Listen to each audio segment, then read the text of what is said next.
What's up, guys? I'm glad you're here. My name is Drake, and you're listening to the Double Click Podcast by Holy Hill Media. Lou, what's going on, man? I really appreciate you making the time to hop on with me today, man. We've connected through, I think it was Facebook, right? Is that where we connected? Amazing. Well, man, once we connected on Facebook, you told me a little bit about your business, your experience, what you do, and even chatting with you before the call, getting to know about, what you care about, and some of the experiences that you've had, some of the ups and downs, the trials, tribulations, just within competition, things like that, man. So I'm really excited to get into it today. If you don't mind, introduce yourself, business, a little about, the experience in construction and what you guys offer. Yep. Lou Lattanzio. I'm the owner of the Deck Nerds. We're a one-off deck building company. Been in construction since I was 17 years old, almost 33 years. Pretty much seen everything, done everything. And just stuck with decks because kind of found my niche in it. So 33 years is a long time, man, in construction. What all were you involved in? I know obviously decks is kind of something you felt like you niched into, but what else have you been involved in the construction world? Started out doing vinyl siding. Did that for about 2 years, and my boss at the time, the way that we were doing flashing, it didn't seem right to me. So I was like, I want to learn more about this. So I went into roofing, learned how to do roofing and how to flash properly. As you know, roofing kind of sucks. It's hot and heavy. So then I went with a remodeling company and learned how to do kitchens, bathrooms, and all that stuff. And from there, I was a foreman for that company for about 5 years. Branched off from him and went and worked for another company building decks. Built the first Trex decks back in 1994 up in New Jersey. Then just moved down south, met a girl, got married, had 3 kids. Went out. I was working with some guy. He was doing new construction houses, so we go in and do all the trim and composite decking and stuff like that, since I had the experience in the composite. Okay. Then he bought a property management company in 2009. He had 7 properties at the time. I was with him until 2018. When I left, I was head of repairs. He had, I think it was 73 properties when I left. Oh, wow. Okay. He jumped from like 7 properties to 10 times what he had when we started. Amazing. But it was just time for me to go and, make my own money. Yeah, so, absolutely.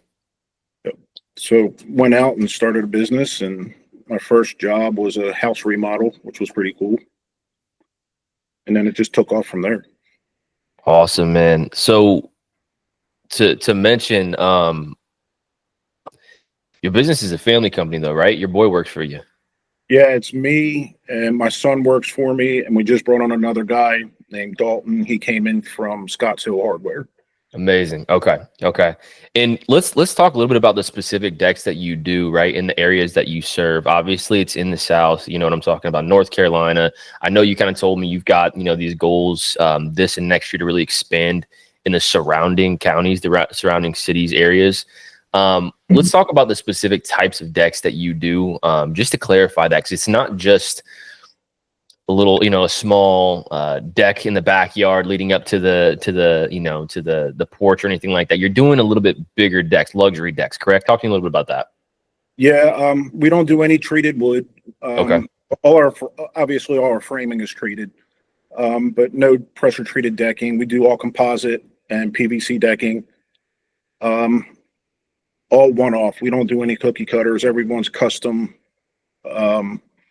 We have several national awards for our decks. One that I'm really proud of, we call the Peninsula.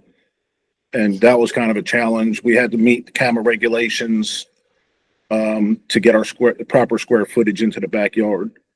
Okay. So we curved it, and it looked like a peninsula on an island. It was awesome. And then the set of stairs, it was something like from an interior of a house. Let's go. What city was this one in? Ocean Isle. Ocean Isle. Okay, amazing. The world of decks. I mean, right now, I think that it's probably the most core referral based construction industry.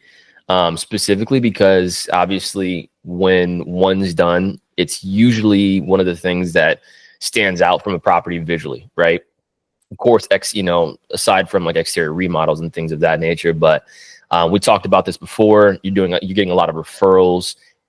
What does that look like? Even when you do a deck like that, right? Like the peninsula, is that what you call it? The peninsula, right? So the grandiose project, it's so big, it's actually hard to keep within regulation. At that point in time, you have obviously a portfolio, even if that was your first one, right? What does it look like going about asking for referrals from you, or are they just coming in naturally because people see the work? They just come in. People see our work, they see our trailer, and they'll recognize us from Facebook or Instagram. Okay. We don't do any marketing whatsoever. Yeah. Basically, when we go onto a job, the homeowner, I have free reign on the design. Mm-hmm. And cool that they trust me like that. Yeah, absolutely. Well, Facebook and Instagram is marketing, though. Kind of, yeah. Yeah. That's your portfolio, man. I just throw reels out there. I'm not big on posting pictures anymore. I just throw reels and stories out. Yeah. Why reels? Just because of the algorithm and the reach? Yep. That's so smart. That's smart. I wanted to get into this too, man. Just in the idea that you've had 33 years of experience, in the construction world, and you've been building decks now for what, 6 years in total? So it's about 6 years in total. Now, this is like a hot topic in a lot of my friends, our clients, and even people we've had on the podcast. The young competition, they come in. A lot of the guys might not have but 2-3 years experience before they start their own company. They may or may not have the most, and I'm not saying this as a generalization, but some of the experiences that you and I have talked about with some of the younger cats who don't necessarily have the integrity that might come from, first of all, good character, but second of all, the experience, been there, done that, knows how to own up to their work, things like that, right? Right. Have you seen a lot of that around your industry in this area around you? And what's your take on the young wave of the construction owners popping up here and there? They need to work on they need to have tools on for at least 10 years, I think, before they start building houses and getting their contractor's license.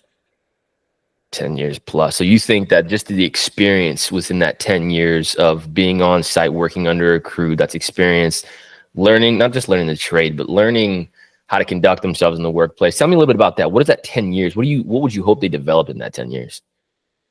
The knowledge on how to build. I believe that they should be able to read a set of prints. 90% of the kids out there that are getting their contractor's license can't read a set of prints. Mm-hmm. They've a hammer. They know it all. They absolutely know everything. And I've seen stuff that you could only imagine seeing on a couple of these job sites with these guys. Wow. And then everybody's a deck builder now.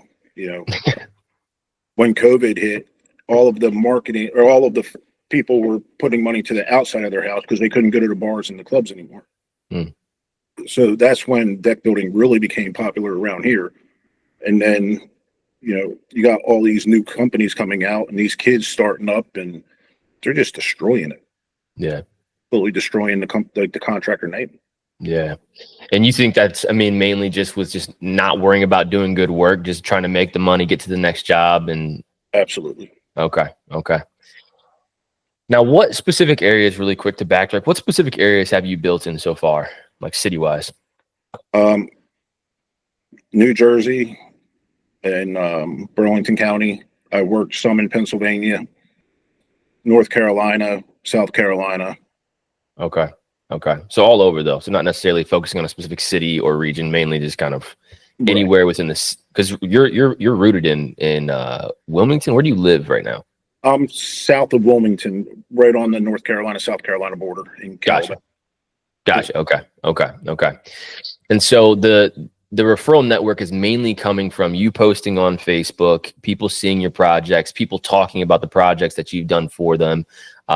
That's kind of how your business has been spreading out. What is your, like, when you go into this year, I know we're a little, in Q2 already of 2025, but what is your goal? Like when you look at the year, When you and I talked before, you're not just looking to do 2, 3, 4 decks a month. You're looking to have 3 to 5 massive projects and then being done for the year. And that's millions of dollars of revenue right there, even just 3 to 5 projects. What is the goal going into 2025 as far as, the projects that you're looking for? Do you have revenue goals? How do you go about planning for that kind of stuff? I honestly don't have any revenue goals. Okay. I just want to stay in the black. Okay. I respect it. Yeah, it's hard here because 90% of my customers are second homeowners because of all the rental properties. So when you go into business down here, you have to understand that you might not get a paycheck when you're done the project, and it might take 30 or 40 days to get a paycheck. And it's tough to be able to balance that and then balance your other jobs that are coming on. So the goal is just to have 3 to 4 jobs a year, massive jobs, and pump them out and give the people what they deserve and they want. Yeah, that makes sense. And are you hoping to crack into any specific location market? Maybe that's a specific neighborhood in a region, or is it just kind of come what comes? Honestly, I'd love to hit Charleston, Hilton Head, Figure 8 Island, Wrightsville Beach, them areas there. Okay, high net worth individuals are all over these areas. I'm assuming, just massive properties. Is there a property value that you're typically looking at and saying hey, if I get out to a house and it's a $500,000 house, I mean, the deck's going to be just as much as the house. We're probably not going to show up to a house unless that house is estimated at, set million, or are you just kind of showing up, giving the quote, and if they take it, they take it? I'll just show up, give them the quote, and if they take it, they take it. I'm not really in this career for the $1 billion industry. I'm in it just to give people what they want and what they deserve. A lot of people get mad at me because of that. I'm not in this to get rich. I love what I do, honestly, and I just want people to have what they want and give them the quality job that they deserve. I hear you. And do you feel like have you always kind of had that mindset? Did you ever because the construction industry, there is potentially a lot of money in it. Oh yeah. Even, from decks to remodeling to roofing, any which way you go, and I think that there's probably not a ton of entrepreneurs. I don't want to assume that, but I would say that most of them that I talk to typically have revenue goals. They typically have some sort of ambition towards wealth, whether that's preparing the business to be able to sell it one day to retire on, or even just serving a lifestyle that they have while they're owning it. Where do you think that comes from? Where you think that it's I don't really necessarily have revenue goals. I want to stay in the black. I want to keep food on the table and I want to do good work. Do you feel like that's always been something that you've prioritized, or has that kind of changed over time in your 33 years? I always wanted to be rich. Who didn't? You know what I mean? But there's been points and times where I'm borrowing from Peter to pay Paul.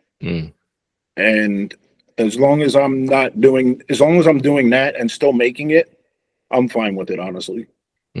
I don't want to get into these upper scale communities because they have the money and I think it'll make me rich. It's because they have the money to be able to afford the products that I think people deserve. There's a couple deck boards that are out there that are $300 a board, a lifetime warranty. And they are probably some of the nicest deck boards I've ever seen in my life. And I think those houses deserve those deck boards. Why I want to get up into that area. Got you. Understood. But What's that? I don't know if that makes sense, but that's just my mindset. Yeah, no, I hear you. Everybody has their own approach and their own, their own reasons for being in business. As you said earlier, you want to make your own money. With that specifically, actually, where do you think that came from? Is that something that you get burnt being, working for somebody, or was it just something that's hey, kind of want to work my own schedule. I kind of want to be able to have something that I can put my own name on. Is that something to set, your son up down the road? Where did that come from where you said, I'm done working for people, I'm doing this on my own now? I was honestly tired of making my boss money. I was with him for, I think it was 17 years. And the last conversation we had was, well, I'll give you a raise when I turn 50. And that was 7 years. So I had to wait for that. Interesting. So I was, you know what, man? I said, I made you enough money. I'm going out on my own. Okay. Okay. It was the it was the glass ceiling, I suppose, right? Where Yeah, it's like, you know, you're putting a limit on what you can make. Interesting. 7 years. Was that was that something that was just like, hey, it's far enough out that I don't have to worry about it right now, or where'd 7 years come from? probably what he thought. Okay. Understood. Understood, man. And the weird part is, I mean, we still talk on a Mm, daily basis, and he'll throw me work. Like I said, he has a bunch of commercial properties that he manages, and we talk on a regular basis. And he'll throw me work on them, and it's got pretty. you. Okay. So you do other work outside of these decks then too. Do you do like repair stuff? Are you doing smaller decks? Are you doing different jobs outside of just these luxury decks? Well, the last deck that he threw me was 5,000 square feet. So Oh, that's pretty big. Okay. yeah, Okay. it's not like small repairs. If he calls me and says, "Hey, I need you to go over and shore up this deck," yeah, I'll go do it for him. You Yeah. know, but ideally, I'd like him to keep throwing me them 5,000 square footers. That makes sense. That makes sense. You know, he sounds like, you know, one of those sometimes business relationships get like that where it's almost like we're better off friends. We're better off colleagues, you know, throwing business back and forth and just being there for each other versus working for each other. Sometimes that's personality dynamics. Sometimes that's just like where you're at in season of life. Do you feel like that is kind of the situation with him? And do you ever foresee any of your team getting to that point? Probably not. One of my guys, the guy from Scottsdale Hardware, he's going out trying to get us with some of the bigger builders in the area Mm, that are doing all the custom houses, not just the cookie cutters. got you. And that I wouldn't mind getting into that, honestly. Interesting. And so you're saying new deck builds for new house builds is what you're saying. Right, but not the cookie cutters. Got you. I want the people that are going to give me rain and say this is what I want, have at it, and then just do it. Got you. So you're saying almost like not the new home builds where you have like 12 different options and you pick. I see what you're saying. Okay. Okay. So these are custom decks. And with that in and of itself, man, it sounds like that this guy is kind of like your sales rep, right? He's your business development rep. He's going out trying to create these relationships, establish relationships from referral to create a referral network. Is that kind of what his day-to-day looks like? No, he's on the tools every day. Oh, he's on the tools every day. Okay. And he's also doing some, you know, relationship building for that. Okay. Understood. Understood. What was the reasoning for wanting to bring him into that, you know, that specific part of his role? Was it something that he brought to you after he's already working for you, or how did that specific intent and strategy to go after these new, you know, these new home builders to establish that network?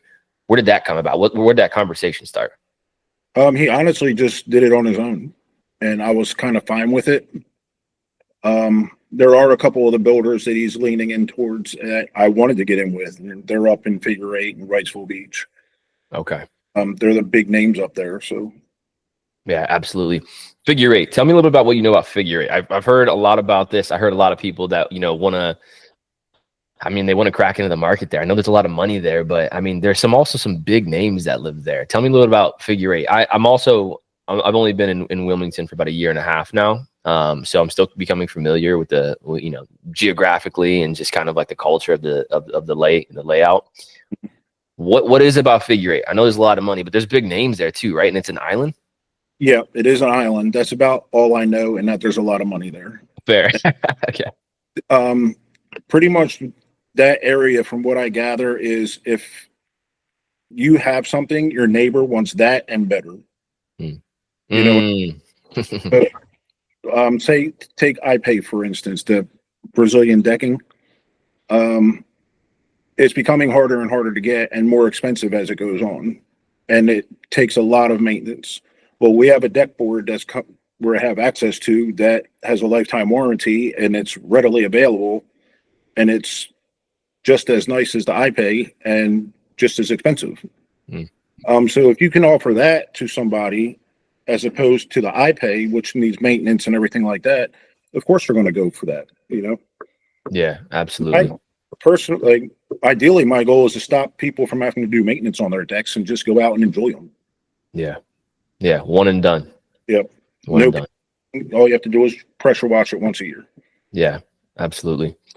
Now, it's an interesting business model you have, man, right? Like where, the overall goal is obviously, like you said, stay in the black, as long as we're not, as you mentioned earlier, borrowing from Peter to pay Paul, you can stay in the red or stay in the black, avoid the red, and really rely on these referrals. Has it ever crossed your mind at any point in time, like, hey, man, there has to be some sort of entice to scale. There's got to be some sort of entice to say, man, if we did, I don't know, if you did 6 $500,000 decks, right? You have to expand your crew, but obviously, you're doing at that point in time $3 million a year. I would imagine your margins are pretty solid on that. If you've got a solid crew, I mean, if you've got a good, vendor contracts, like supplier contracts, what exactly do you think is that pivotal moment or that internal discussion where it's like, man, there's got to be an allure to more? And I'm not saying just for the money, but the sustainability of it. Like, work yourself out of a job, get the crews. Now all of a sudden you're hopping around projects and you're really just kind of like, that general contractor vibe where it's like you've got your boots on, you've got your phone on in case somebody needs you, and you're supervising. Is that not something, or do you really just like working with your hands? I love working with my hands. Okay.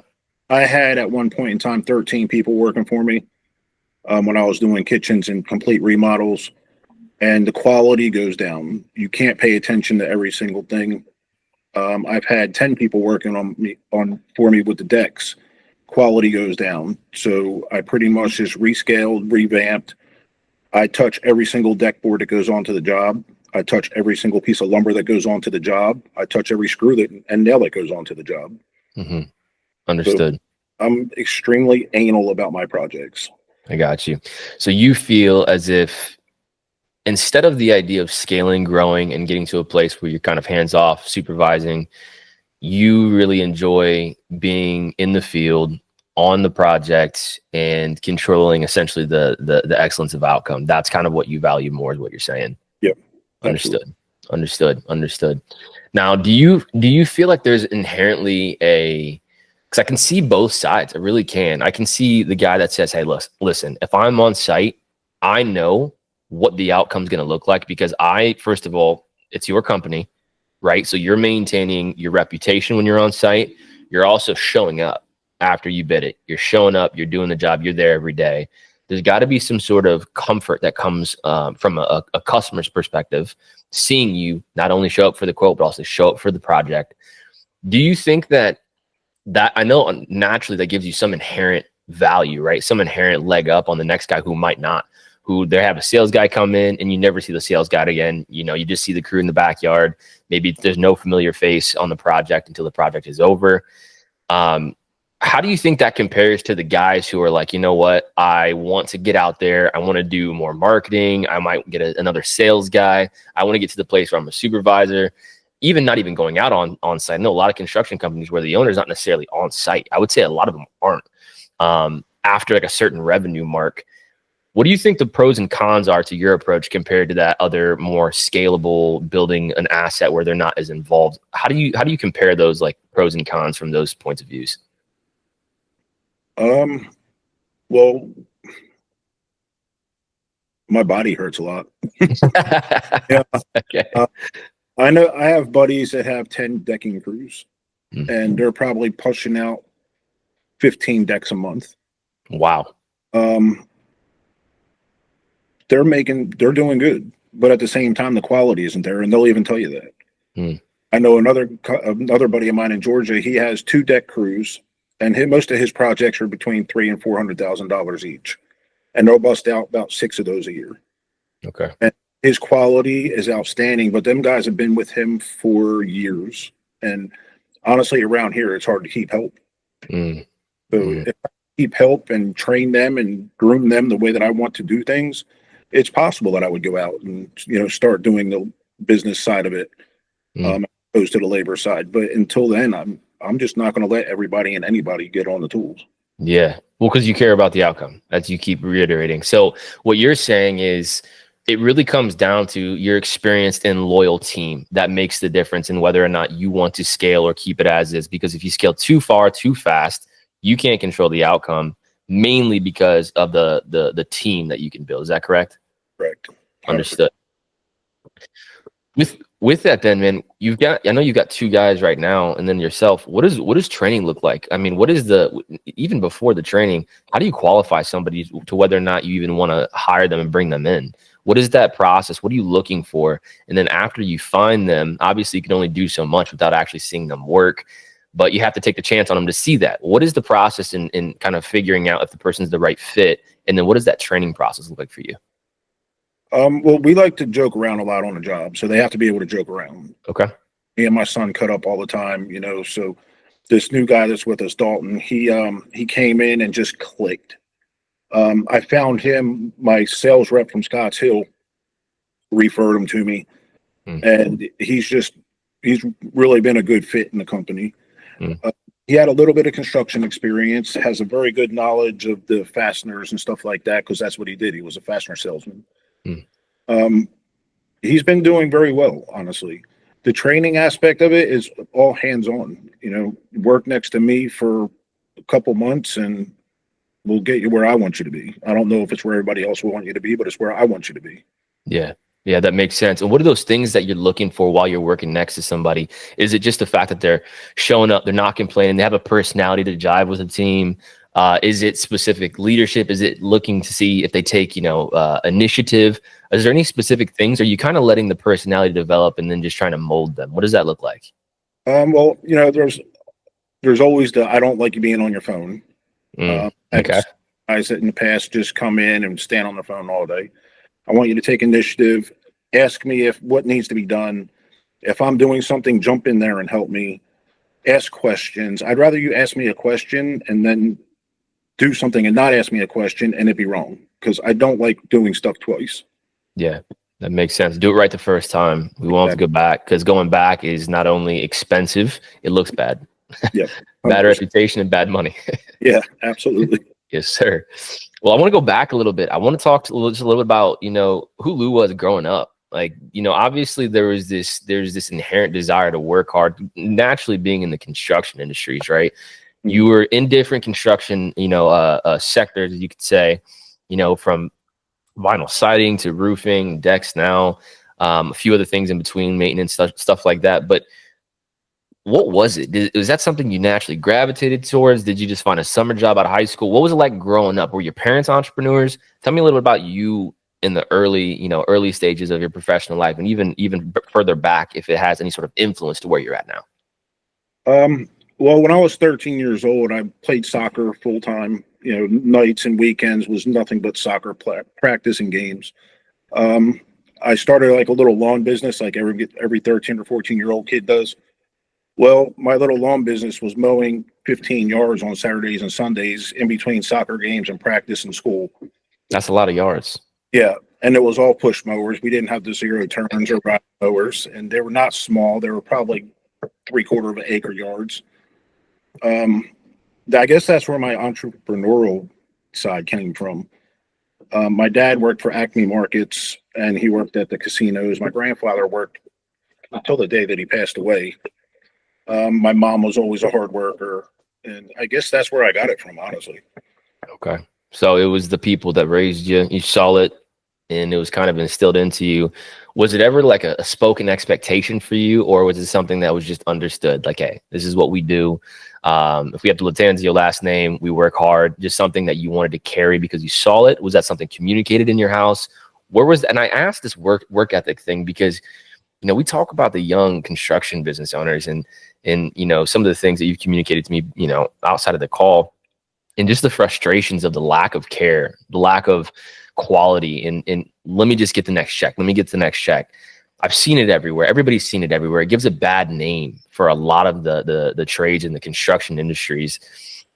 It's different with you. Was that something that was just born and bred into you? Was that a conversation at all growing up? What was that you feel like, was it like a thing that clicked, or was it just something that always was? Well, as far as me always wanting to work, I always had to buy my own stuff. If I wanted a jacket, I'd have to go buy my own jacket. And it's not because my parents couldn't afford it. They just wanted me to do stuff for myself. Bought my first car, it wasn't handed to me, all that good stuff. as far as like the quality of work goes, my grandfather said that if you wouldn't do it on your own house, don't do it to somebody else's. Mm. I'm a firm believer on that. And there's some stuff that I see out there now that I wouldn't put on a dog's house, honestly. I mean, it's just horrible. So that's why I guess I take a lot of pride in my work, because my grandfather instilled that into my head. Don't do it if you wouldn't do it on your own house. Yeah. What do you think is that issue right now? And let's just be clear. It's not just the young guys. I see guys that have been in the industry 20 years doing crap work and just bouncing job to job, and then they have to go back and fix it, or they ignore calls when somebody says, hey, this job wasn't done right. What do you think that is? Is it greed? Is it just a lack of responsibility? Is it shame? What is that? I think it's greed, and I think it's a little bit of negligence. And what's the word I'm looking for? Lack of knowledge about products. Okay. So you think it's more ignorance than anything? Yeah, 100%. Ignorance and greed. Interesting. It's not just with the construction industries. I see that with marketing agencies too, man. Like there's a billion marketing agencies out there. Everybody knows somebody that owns a marketing agency. And that to me sometimes gets frustrating, because it's like, there's a name, there's some sort of like association sometimes with marketing agencies, kind of like a car salesman type thing. Yeah. Where it's like they want to sell you, but they're not really going to deliver. Or even if they do deliver, they don't really care about the product. They care about the exchange first, the transaction. And I think you're right. I think a lot of that comes down to greed and negligence, ignorance, whatever word you can slap on that. But I think that you and I both know, and we could probably think of businesses off the top, that it's like those businesses just don't last. If you're not going to follow up and deliver what you sold, at the end of the day, you're not going to retain customers. And if you can't retain customers, your business is a bucket with a hole in it. Exactly. You can't grow. You can't keep it filled up. And then it's like, now you're constantly worrying about overhead. You know what I mean? You're constantly worried about overhead. And then you're forced to only care about new business versus referrals and keeping retained customers. Yeah. Does that make sense? Yeah, absolutely.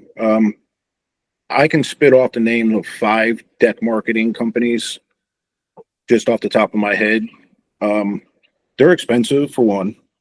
I don't think I could afford it, honestly. That's how expensive they are. The people that are in there are probably some of the best deck builders in the world. And they don't need the marketing. I don't know why they use it, honestly. Some of these guys around here could probably use it 100%. But it's like we said earlier, word of mouth is everything around here. Yeah. Yeah. Especially when you have small communities, right? Everybody knows everybody, the brush and shoulders, especially in the neighborhoods that you're in, man. It's, I think we mentioned this before the call, but it's kind of like the keeping up with the keeping up with the Robinsons? Is that the phrase? The Joneses, that's right. The Joneses, keeping up with the Joneses. I don't know where Robinsons came from. That's misread. It's a different story, isn't it? Yep. Yeah. The keeping up with the Joneses thing, it's like, I got to one up you. You know what I'm saying? Lou came by, did this 5,000 square foot deck for me. I got to get 5,000, I got to get the 5,100 square foot deck, or whatever the case might be. Completely hear you on that. You know what I think's interesting too, man, is like, I think even what you're saying right now, it just goes to show me that a lot of marketers have done a bad job essentially just following up on their word. Because, you're telling me, these guys don't need marketing, but, if you break it down, a lot of marketing isn't necessarily finding new customers. It's actually taking care of the old ones. Yeah. Marketing could be simply sending an email to somebody 2 months after the project was done and saying, hey, how did you like the project? Was there anything that we could have done better? How was your experience? If you don't mind, leave us a review, because that's also referral equity. And then also on the backside of that, it's like marketing is also just repackaging the experience that you want to portray, not just for new leads, but for the sake of saying, this is the experience that you get when you hire us. Even if you sold somebody a deck, if they would visit a Facebook page or a website, whatever the case might be, and they get to see the experience of the past customers you've taken care of, or to be able to see the reviews that you've shared, or even just a little bit of like about what you believe in, about your company and the things that you care about, the things that you take seriously, the things that you value, that in and of itself gives the customer a better understanding of who they're dealing with the deck nerds. You know what I'm saying? So I Absolutely. almost think, and correct me if I'm wrong, but I almost think that marketers have put a bad taste in your mouth, and a lot of other construction guys, to even think that it's all about new business. And new business is great. We all need new business, of course. Mhm. But how much more valuable could a company be if they just said, hey, I'm going to stay in communication with my old customers, not only to nurture that relationship, but also for referrals? That also is marketing. Does that make sense? Absolutely. Yeah. I try to check back with my customers at least once every 3 months, something like that. Just to see how their decks are holding up and if they're still happy with them and stuff like that, if they're having any issues. But, Amazing. we actually had a customer contact me the other day, and some of his handrail brackets fell off, and they were pressure washing his house, and he can't find them. So he's like, "Hey, for handrail brackets," I was like, "Yeah, I'll drop you off some." And I forgot to drop them off, and I felt so bad. And he texted me this morning, and he's like, "Hey, can you drop them handrail brackets off?" I was like, "Yeah, man, no problem, no worries." I just totally forgot. Yeah, 100%. I mean, these are the things that when you create the expectation for them to be able to text you, they have a friend as well as they have a resource in their contractor. You know what I Yeah. mean? And so I would say this, man. I know you say you don't do any marketing, but that's marketing too. Even just reaching back out to your old customers, your old clients. You know what I'm saying? Okay, my idea of marketing is billboards, commercials, flyers, the signs on the side of the road. Now, I do have a 7x14 trailer that's amazing looking, but um, I guess that's a little bit of marketing. Yeah. That's probably all the marketing I have to do is my trailer and the word of mouth and calling other people Yeah. or people to make sure that their decks are still standing up to the quality that I wanted them to have. Got you. So I think what you're saying is the promotion and advertising more than anything, right? Like you don't do a ton of that, the billboards, the yard signs, things like that. But I mean, truly the way I see marketing, and not to spend too much time on this, it's just good conversation. But the way I see marketing is being able to not only create a window in to your business to be able to tell the real story versus projecting an image and trying to bait and switch somebody with whatever you think they like, and then not showing up the way that you portrayed yourself to be. It's actually creating a window into the story, the things that you care about, the story of the company, the values that you portray, how you take care of your customers and clients. That to me is the marketing, is being able to get as many eyes on why you are better than the next guy. And so it's interesting to hear that, because I hear a lot of construction guys saying that, like, man, it's I truly think it comes down to just bad name on a lot of marketing people, a lot of agencies, a lot of freelancers. And so when you were talking about, I'm just curious, when you were talking about some of these marketing agencies, what are they charging a month? I'm curious. I know one of them is upwards of $2,500 a month. Upwards of 2,500 a month. Got you. That's a lot for a Yeah, small construction company. 100%. And do you see that kind of as a thing where it's like, you kind of see it as overhead, or do you feel like, man, because I mean, put it this way, if you knew you can put $2,500 into something and get back $50,000, whatever, you do it. But you think the hesitation really comes more back into the idea that you don't think they're going to deliver. You think they're just selling you smoke. I know the one company does deliver for $2,500. Mm. I just don't see it delivering for me in this area. Gotcha. A buddy of mine, he lives in Maryland. He got me introduced to this organization called NADRA. It's the North American Deck and Railings Association. They hold a summit every year, and it's like a huge contest where people put out their best builds of the year into this contest. They have 14 or 15 different categories, price points, handrails, the best steps and stuff like that. So he talked me into joining and talked me into entering one of my decks into it. And we ended up winning third place on a inlay job that we did. That means nothing to people around here. Absolutely. They don't care that you won a national award. They don't care. I just happened to win a contest this year. I got the best overall deck of 2024. Congrats. That's awesome. I appreciate it. But they don't care about that. They just want their decks done. They don't care that I'm probably one of the only people on the eastern side of North Carolina that can bend a deck board. Mm. They want their decks. The people that I'm looking to get into it are the people that do care about me being able to bend a deck board, because they want a curved deck, or they want circle inlays like our polka dot deck or something like that, Yeah, 100%. He tried telling me that market the heck out of this. it did me absolutely no good whatsoever. Yeah. So now I just do them for me, you know, Yeah. for the competitions, but that's just all for me. It's got nothing to do with marketing, nothing being able to say, well, I have 3 national awards. I think people around here don't care. Yeah. Yeah. They don't give a crap. They don't give a crap because they want to know who their neighbor used, right? It's a community thing. And it's like, I think it's so interesting what you're saying, because what I see is like you have to know your market. You've Yeah. got to know the people you're serving, because if you don't, you're going to be throwing, it's like pushing a square peg into a round hole. You're trying to deliver something that they don't even have a palette for, right? Like, what do they care about the National Deck Awards when you might not be specialized to East Coast luxury decks? You know what I'm saying?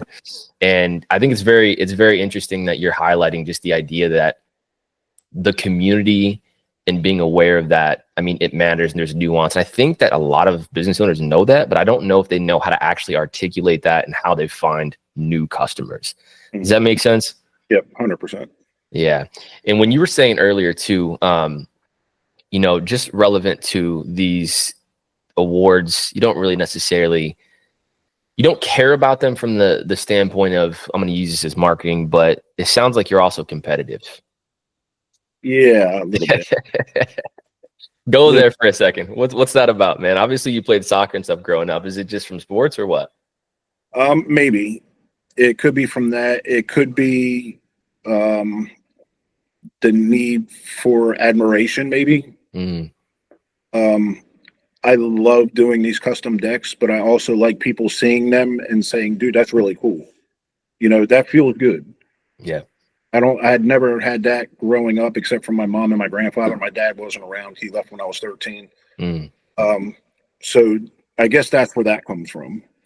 Being able to show my buddies across the country, yo, check this out. We just got one of the tightest bends we've ever gotten with a deck board. And they're like, dude, that's amazing. Congratulations. You know, it's just stuff like that. It feels good, you know, as far as the admiration goes. But it doesn't get us anywhere here with work. Right. You know? Right. It's more for you. Exactly. It's 100% for me. Yeah. I love that. That's real, man. That's real. You know, I want to go there if you don't mind. You know, there was something that it sounds like has driven you from your experience when you were younger. Right? When you were 13, you said your dad he left, he wasn't around. And that's a pivotal point in time for a young man, right? Because I was just talking with my buddy, Avi, about that. We go to church here at Salt Church, and he was just talking about the idea that having good men around you help build you up and kind of shapes your willingness to accept yourself in manhood, right?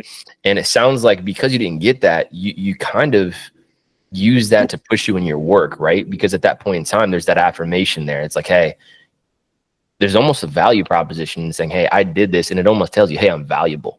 You know what I'm saying? Do you feel like, and we don't have to talk about this if you don't want to, but do you feel like that has kind of driven you, whether that's as a father, whether that's as a boss?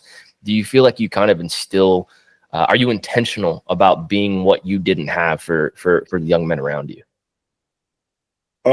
You know, well, my stepsons, they never met their dads. My youngest son met his dad for the first time, I think it was 6 years ago. It was his biological dad. It never bothered them. I was always dad. I met them when they were 3, 4 years old. I raised them. My youngest son has more common sense than 90% of the adults I know. For instance, we were on a job one day, and he used to come to work with me because he loved tools. He loved working with me. And I was ripping down a piece of flooring with a table saw, and it started to lift up on my end and go down on the opposite end. Well, he ran around there at 7 years old and grabbed it and helped me walk it through. That doesn't come to people, you know, like it should. The thought of, hey, he needs help, let me jump in there, you know? Yeah. More people need to think like that. Yeah, absolutely. I would agree with that, man. It's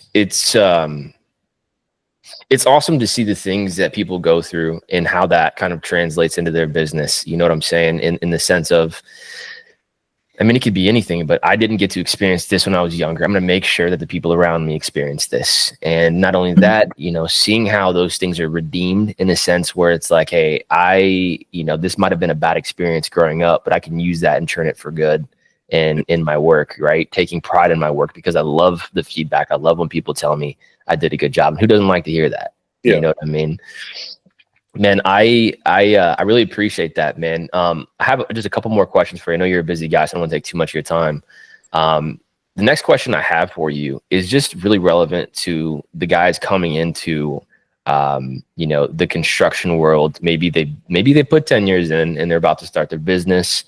And on the backside of that, I would love to also get your advice for the experienced guys. Anything that you would share for them, any resources that have been valuable to you, whether that's communities, network groups, whatever the case might be, just to kind of throw ideas back and forth, get feedback on things. So for the young guy and then the veteran, what would be your advice? For the younger guys, it'd be more know your products that you're using on the jobs. Understand them. Like we were saying earlier, everybody has become a deck builder. I know a couple of guys around here that have been in business for a good bit, and they're voiding the warranties on every one of their decks.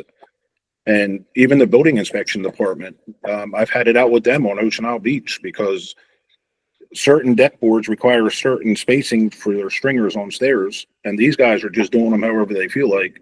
I'm spending an extra $1,000 on a set of steps than these guys are, and I'm building mine to the specs that the manufacturer calls for, which is code. Even though the inspection department says it's not, it is 100% code.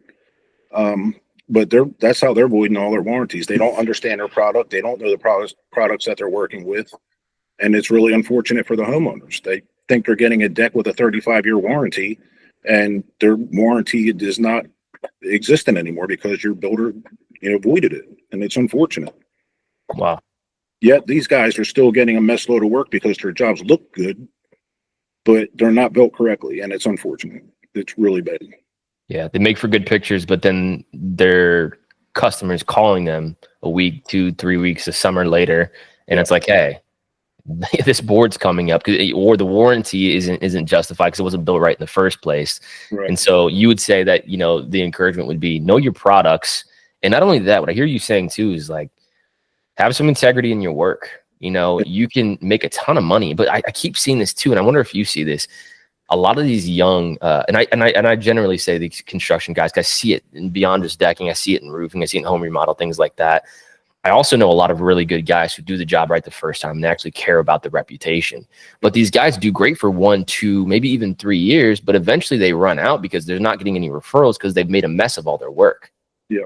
You know what I mean? So they're not getting the referrals. They're constantly chasing new guys. And eventually they build a bad reputation where it's like the deck looks pretty for the first picture, but after that, it's not holding up. And I avoided the warranty from not doing it right in the first place. Yep, absolutely. What would you say to the veteran guys? What are the resources? What's some value? What's some encouragement for them? NADRA is a great group. They have a ton of education seminars. Deck May is coming up on Deck Safety Month. They have a Deck Safety Month edition and seminar. Even all of your major deck, not even deck suppliers, like any manufacturers hold seminars to teach you better ways to install, the proper ways to install. Go to them and use them. I've done it with Fiberon. I've done it with decorators, Trex, TimberTech. We just became the area's only Wolf Pro, which is a new decking. Well, it's not new. It's new to this area. It's a new PVC to this area. But we became the first pro installer for them. So learn your products and take these seminars. They have a deck inspection that you can take, a deck inspection course. It goes over all the guidelines for deck inspection. And that actually applies to framing on a house also. You build your deck just like you would a house, except it doesn't have walls. Yeah, that's good. So you would say it's knowing your product, educating, becoming the expert in the products that you're dealing with, but also getting into these groups, networking with other guys in the industry because they can put you on a new products. And what that did for you is it gave you a bit of exclusivity. There's a product that you're using that nobody else is using around here, which gives you a leg up to competition. It also makes it harder for me to get materials because nobody. Believe that. I believe that. We're on a project now, and I partnered with somebody on this project because it's such a massive project. He's 60-year-old builder. He's been doing it since 1989. He has never heard of any of the products that we're using on this deck. And it's funny. And then, honestly, the main reason I brought him was to handle the financing while I built the deck, because it was just too many moving hands in this project. Mm. But it's, for instance, we're getting a motorized pergola on this job. Well, yeah, I talked to the louver guy. I was like, no, I'm the louver guy. Do you mean the pergola guy? He goes, yeah, the thing that goes around the kitchen. I was like, yeah, that's the pergola guy. Oh my gosh. But I mean, bless his heart, he's trying, he's trying to understand, and he's just very set in his ways. He doesn't want to learn about the new products, but he'll let me install them. You know what I mean? And he'll try to understand them. Yeah. I just need to read up a little bit more on them. Yeah, that makes sense, man. That's funny. I actually, that kind of spurred, you got a little bit more time? Yeah, you're good. Okay. That actually spurred up another, I guess, piece of conversation I'm curious about. There's a lot of older guys in the industry too, though, right? And I mean, naturally, it's so hard to keep up, right? It's so hard to keep up. Like you have, I mean, thousands of products hitting the market in any various industry in any given month, right? And it's hard to keep up with them. So then you kind of let people test them. Do people like them? And you kind of see which ones rise to the surface. And a lot of times it's hard to keep up with that, especially for older guys. Maybe they're busy. Maybe they're just done. They're at the back half of their career and they're like, you know what? I'm not going to get into that. I know what I'm good at. I'm going to stick to this. Yep. Do you feel like there's an opportunity for you coming up behind some of these older guys? And is there ever any like thoughts of like, hey man, I want to partner with some of these older guys and figure out if there's any referral opportunities because you don't do this, but I do this, or maybe even just winning over bids because you're more well-versed in products that people that want right now. What is it like looking up at the older generation and saying, man, there's probably opportunity here? There is some opportunity there. The downfall is that they're not aware of these products that are coming out with. I have one guy, he's one of my competition around here, and it's kind of a funny story. He's, we learned how to bend deck boards about 6 years ago when we first started our business. I saw a guy do it on the internet. I was like, dude, that's really cool. I want to do this. It's probably cost me $10,000 to learn how to do this, and it's still not perfected because it's almost a science, which is how we came up with the deck nerds, because I'm a geek when it comes to this process. So we built a peninsula deck, and this guy is probably about 15 miles from us. He built a deck that almost identically looked like the peninsula deck, just different colors. And he started talking trash about my deck and about me to my sales reps. Well, she liked me more, so she told me, and it's kind of like, dude, what did I do to you that you're going to talk trash about me to my rep? Said that I should be taken off the Trex Pro list because I'm turning all of their leads into TimberTech or Fiberon. Well, I'm not on the Trex Pro list lead referral. So stop saying this and get your info straight. It's just one way for people to try and push you down, because they're jealous because you're doing stuff that they can't figure out how to do, Yeah. And it's all over the place. Yeah. It's so funny, man. Like jealousy's a thing, man. Even in grown men, it's so, and I don't say that to be disrespectful to grown women, just the idea that guys are supposed to put their head down and work and not talk about other guys on the job. But it's funny that when people, especially in business, man, people get jealous so fast. And there's this weird thing that happens where it's like, we could probably be more successful if we work together versus you putting me down, because you putting me down just puts a fire under me. And I promise you that that's not a good thing for you. Yeah, I'm going to build a better deck than you'll ever build. And you just lit that fire, buddy.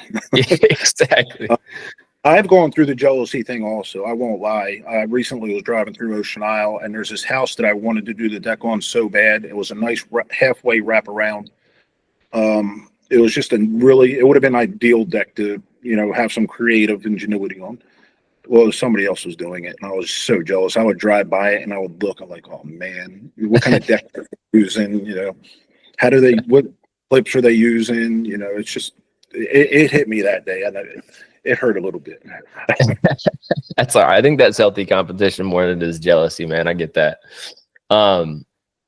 I wanted to ask you this too, man. These questions keep popping up now that you're mentioning these things, man. You said you spent $10,000 learning how to bend deck boards. Yep.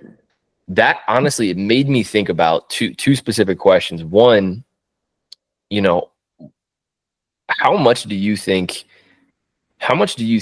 the amount of, and every successful entrepreneur says the first investment you should make is in yourself. Get educated, become competent, become excellent, become the expert. When you got into this, how much, because it was, you did it before you started the business, but it was still fairly new to you, especially as a business owner. How much investment were you looking into specifically with education and learning? Was it just the bending the boards?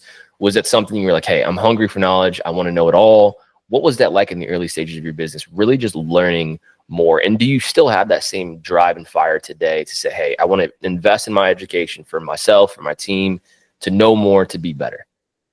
I honestly would like to invest more in my education on running a business because it's hard. It's hard. Extremely difficult. Paperwork, I wish you could see to the right of me, is stacked up on my kitchen table. That is one education that I wish I had more of, is running a business. As far as like the products and stuff like that, when I first started, I wanted to know everything I could about a composite deck board. So I learned.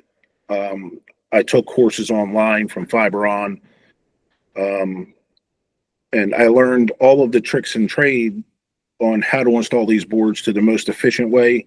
We can run 800 square foot of decking in probably about 400 or 4 hours right now with the tools and the techniques that we have. Most of your decks are only 200 square feet, and most guys are taking about a week to build them. We're busting out 800 square feet in 4 hours. You know, it's getting the knowledge like that is, what's the word that I'm looking for? Invaluable, really. Yeah, absolutely. Yeah. Well, it makes you more valuable in the sense that you get work done faster. Yeah. You know how to do the work faster and better. You're making more money naturally with time, but also in what you can turn around in a final product. What was it like investing in your business early on? Did you bootstrap it? Did you get a partner to help? You know, what was it like getting the funds early on? That's tools, it's products, it's education. What was that like? The only thing that I got loans on were my 2 trailers. I have a dump trailer and a 7x14 enclosed. That was the only thing I got a loan on. Everything else I paid for as I got done jobs. If I needed a tool, I'd go out and buy one. As far as like purchasing or financing the job, I would always get a deposit for materials. That would buy the materials and give me a little bit of money to live off of, you know what I mean? Yeah. And then here lately, we've been able to drop them deposits down to where we can go in and demo and frame and then get a deposit, you know, so we're able to do that now. We're not getting deposits right up on the fly. Yeah. And I like that because a lot of people have been burned, and it's sad. One of my customers that we're starting in May, she got burned by a contractor on the inside of her house. So she was extremely skeptical. And I said, well, look, give us the deposit after we get your front and back deck framed. And she goes, that works, but I'll give you the deposit when you're done demoing the front. I said, well, you don't have to. I said, but you know, that's cool if you want to. That deck is actually going to be our first decorator's deck, and it's going to be a showpiece. Ooh. So it's going to be a fun one. Let's go. That's marketing. Yeah. Let's go. That's awesome, man. I love what I'm on the decking, so I have to. 100%. I love what you just said though, man. The way that you built this business was like reinvesting. I think so many people get it wrong starting a business. They think they have to have just everything, thousands, 100,000, like working capital, equipment, everything. But what you did is you started with what you had, and then your cash flow was what you used to reinvest. And to the point where you even, once you had cash built up and you had your tools, and you got your reps with the supplies and all of that kind of situated, you were able to drop your deposit down and even push it back to be able to say, hey, we're going to put some skin in the game too. And then you could put your deposit down. Right. Now, I think a lot of people get that wrong, and they think they need so much to start a business. I love that, because to me, that goes to show that you're willing to get in and figure it out, or proverbially build the plane in the air, right? I'll get what I need tomorrow, but today I'm going to start. I'm not going to not start because I don't have everything I need. I'm going to get what I need right now to start from a bare minimum, and then I'm going to reinvest along the way, or I'm going to use the money from a deposit to reinvest to get the tool or the products I need, so I don't have to front product all the time, because that's expensive. Absolutely. Even some of the tools, I got a siding job when I first started. I had to go out and buy some pump jacks and walkboards where they were about $7,000. Yep. So I got a deposit from the homeowner. I bought half of the set that I needed. I could work 24 foot off of one set. And then after I got done a couple walls, when we got another deposit, I went out and got the other set so we could run the long walls. I mean, it was just stuff like that that makes it so much easier than pumping out $7,000 at once, and you can do it a little over time. Yeah. I hate to say it, but we just switched over from DeWalt to Makita tools. Well, I had probably $10,000 in DeWalt, and coming up with $10,000 just to throw in the Makita is not an easy feat, because you don't get as much Makita as you do with the DeWalt. But we just I think we just got rid of our last impacts from DeWalt, and we're just strictly Makita, and now some Milwaukee, but we won't tell anybody that one. Just spray paint it, man. You know what I'm saying? Put a little blue on it. Oh. That's awesome, man. I think it's so cool, though, to break that down, because that's some practical things I don't think people think about going into business. It's like, do we need everything up front? Well, it's going to be hard, because you're going to be working in the hole from the beginning if you try to buy everything up front. And most likely you're going to finance that. So you're going to get some loans, and now you're going to be working. I'd rather cash flow my expenses and grow and build and grow and build. But up front, it is a sacrifice, though. Yeah. Up front, you are taking a little bit less profit. Yeah. The only thing that I ever took a loan out for was when Hurricane Florence was coming through. I took a loan out for plywood, believe it or not. I bought 700 sheets of plywood, and we did, I think, 3 condo associations, but that loan was paid back in probably a month. Wow. Yeah. Wow. What was that? Was that just like you saw an opportunity, kind of spur of the moment, not necessarily what you did as, as an offering, but you just saw an opportunity and took it? What was that like? Honestly, I was handed it to me by the same guy that gave me the 5,000 square foot deck. Oh, wow. Okay. These people want their association boarded up. Can you do it? I said, let me make a phone call. So I made the phone call, got the loan for the plywood, called up another buddy of mine who has a roofing company. He's like, dude, I'm in. So he helped us. It was me, my son, 2 other guys, and then he had a crew of 8 boarding up windows for that hurricane. How long did it take you to get the 3 the neighborhoods boarded up? How long? About a week and a half. Oh, wow. Yeah, it took forever. Long days? Yeah, dump truck load after dump truck load of plywood coming in. Wow. Yeah, and then we had to go down. That's true. How long before you had to take them down? I was actually stuck there on the Wilmington side of Town Creek for about 10 days. So I had guys down here pulling it off as soon as the storm blew out. But they were happy with that. We got it done at least. They weren't too concerned about getting the stuff undone. Right. Luckily. Yeah, absolutely. That's interesting, man. I wanted to ask you again, I really mean it this time, 2 more questions and then I'll be done. We talk about just this idea of like the new wave of entrepreneurs. We're talking about the older age, the people in the middle. Then we're talking also just about this continuous education, this continuous, desire to keep up and refine not only your ability to produce, but also your business sense. You're talking about, you would love a business coach. You know what I'm saying? Somebody who can help with the practical operations and the management of that and finances, all that kind of stuff, projecting finances, I'm assuming, stuff like that. What are your thoughts about just the new wave of like technology and software, man? Like, obviously there's the 1,000,001 software out there and they're getting more and more competitive, but like, Job Nimbus and all these other ones, especially for the construction industries. I know you are a very matter of fact guy. You don't necessarily minimal you like to keep things minimalistic, essentially, in the sense that I'm assuming you're probably not using a CRM and things like that. But what are your thoughts on adapting that in the future? Just make things faster, get things automated so that you don't have to do as much manual. Maybe that's communication, job bidding, automatic estimates, receipts, all that kind of stuff. Is that something you're looking forward to in the future, just to save you time and money? I would love for somebody to be able to just tell a computer what the estimate needs to say and how much it is, and it do everything for you. I would love that. Amazing.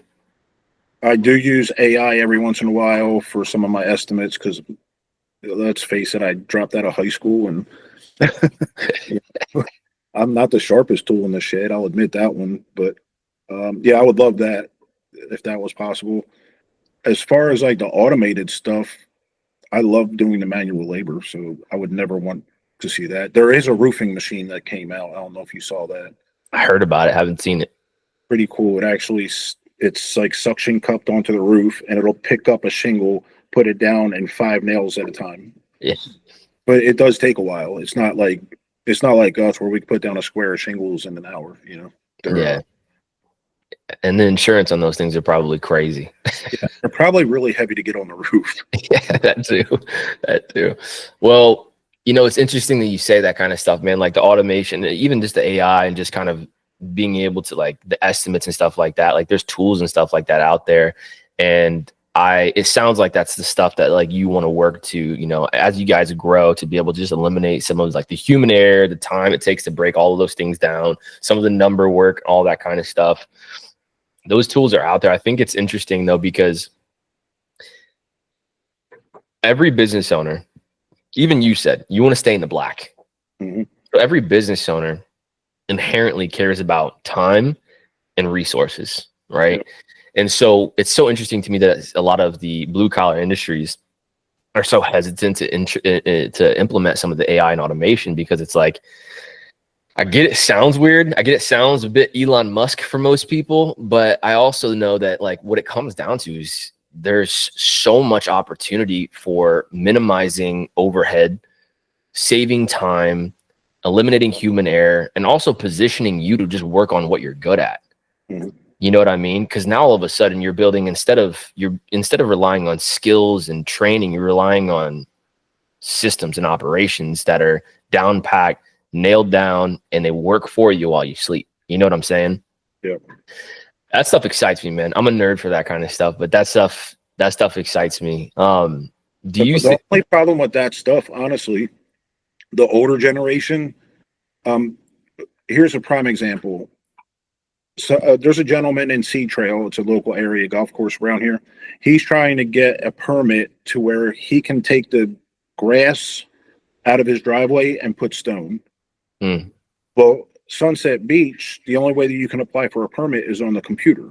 You can't do anything paper-wise anymore. Yeah. Well, he can't pull the permit because he's never used a computer before. So that's where all of this is going. It's hurting some of us, but it's helping our newer generation. Yep. If it wasn't for my kid, I probably wouldn't know how to work my iPhone. You know, he shows me like these little tricks and stuff like that.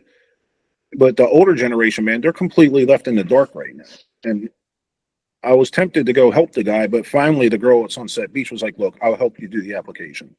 So I'm glad that she did that. But in a sense, there's not many people like her around that are going to help him. And they're just going to say, well, then you're crap out of luck because this is how we do it. Yeah, that's so true, man. I think that's exactly what I'm saying. I mean, the younger guys who can get on their computer, that knows how to whiz around, it's not hard just to get on the computer and do that, but they're just so, it's not even that they don't know how, it's that they don't want to know how. And it's going to continue to lose them money to the younger generation. And it's not just like online applications. It's the ability to streamline things. It is the AI and automation like you're talking about, to be able to say, listen, I'm going to do this thing in half the time with no human error, probability. And in that, whatever I was going to pay somebody to do that is now a software. Yep. You know what I'm saying? A buddy of mine in, I think, Rhode Island, he is a brand ambassador for a program to where he can, instead of making a punch list at the end of the job, he goes around and takes pictures and talks into his phone. what that does is that generates a list with photos, so he knows exactly what has to be done with photos that he can show the customer and say, this is what we have left to do, and this is when we're going to do it and the order that we're going to do it in.